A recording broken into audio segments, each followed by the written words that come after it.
मध्य प्रदेश सरकार ने प्रदेश में पूरी तरह से हुक्का बार बंद करने की तैयारी कर ली है। भोपाल में गृह मंत्री डॉक्टर नरोत्तम मिश्रा ने मीडिया से चर्चा करते हुए बताया कि सीएम के निर्देश के बाद हुक्का बार बंद करने का अभियान चलाया था। गृह ने विधि विभाग को इसमें परिवर्तन के लिए प्रस्ताव भेजा है, जिसमें अब तक 1 से 3 साल तक की सजा और जुर्माना 1 लाख तक का करने का प्रस्ताव भेजा है। वहीं राहुल गांधी की भारत जोड़ो यात्रा पर भी गृह मंत्री ने जमकर निशाना साधा। को लेकर कुछ कानून बनाने का है क्या सरकार का, कि ऐसा कानून बने कि जिससे लाभ चले ही नहीं चल पाए? मुख्यमंत्री जी के निर्देश के बाद प्रदेश के अंदर संपूर्ण प्रदेश में हुक्का बार बंद करने का अभियान चलाया था।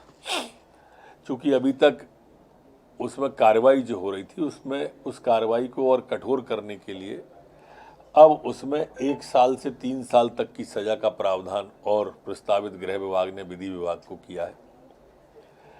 और जो जुर्माना था अब उसको भी बढ़ा के 1 लाख रुपए तक ला रहे हैं, जिससे सख्त कार्रवाई हो सके। इस प्रस्ताव को आगे बढ़ा रही है सरकार और इन पर हुक्का बारों पर अब प्रतिबंध लगाने के लिए कानूनी मसौदा जो है उसको मंजूरी गृह विभाग के द्वारा कानून विभाग को भेजकर दी गई है। बहुत अच्छी बात है। यात्रा में नाइजीरिया का फोटो जो है यहाँ के विधायक हैं उन्होंने लगा दिया और कहा बहुत भीड़ आ रही। अब ऐसे ही भीड़ दिखानी पड़ेगी कांग्रेस को, राहुल गांधी जी की।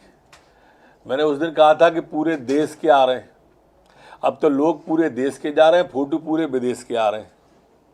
ये राहुल गांधी की सभा की स्थिति है। ऐसे ही एक बार इनके नेता ने वो पाकिस्तान का पुल लगा दिया था। ऐसे इनके नेता ने एक बार वो जब खरगोन में दंगा हुआ था तो फोटो कहीं और का लगा दिया था, खरगोन के दंगे पर झंडा फहराते हुए। ये कांग्रेस ऊहापोह में है, भ्रम की स्थिति में दिशा भ्रम पैदा हो गया है, तो इसी तरह के वो फोटो लग रहे हैं नाइजीरिया के। इसी में सर कमलनाथ जी जो है यात्रा में शामिल हुए, आज कह रहे हैं कि मीडिया दिखा नहीं रही ये यात्रा। मुझे पता है क्यों नहीं दिखा रही। उनको सब पता रहता है, वो अंतर्यामी है, बस दिक्कत ये है बता नहीं पाते हैं वो। भोपाल में भी ग्वालियर में भी ऐसा लगा कि कितना मजबूती देगा पार्टी संगठन सरकार? संगठन को भी मजबूती और सरकार को भी मजबूती। अमित शाह जी, माननीय प्रधानमंत्री जी लगातार मध्य प्रदेश में विकास की झड़ी लगाए हुए हैं। अगर हम पिछले 6 माह में देखें तो 6 उपलब्धियां मध्य प्रदेश को उन्होंने दी। आपको ध्यान होगा कि जब प्रधानमंत्री जी आए थे गौरव दिवस में, उस समय हमारे जनजाति भाइयों के लिए अनेक घोषणाएं की गई थी और अमल भी हुआ। उसके बाद वर्ल्ड क्लास का रेलवे स्टेशन रानी कमलापति वाला सबसे पहला हिंदुस्तान में मध्य प्रदेश को दिया। कल अमित शाह जी आए थे, सबसे पहला हिंदी का मेडिकल मध्य प्रदेश को दिया। मध्य प्रदेश का सबसे बड़ा एयरपोर्ट कल ग्वालियर को दिया उन्होंने।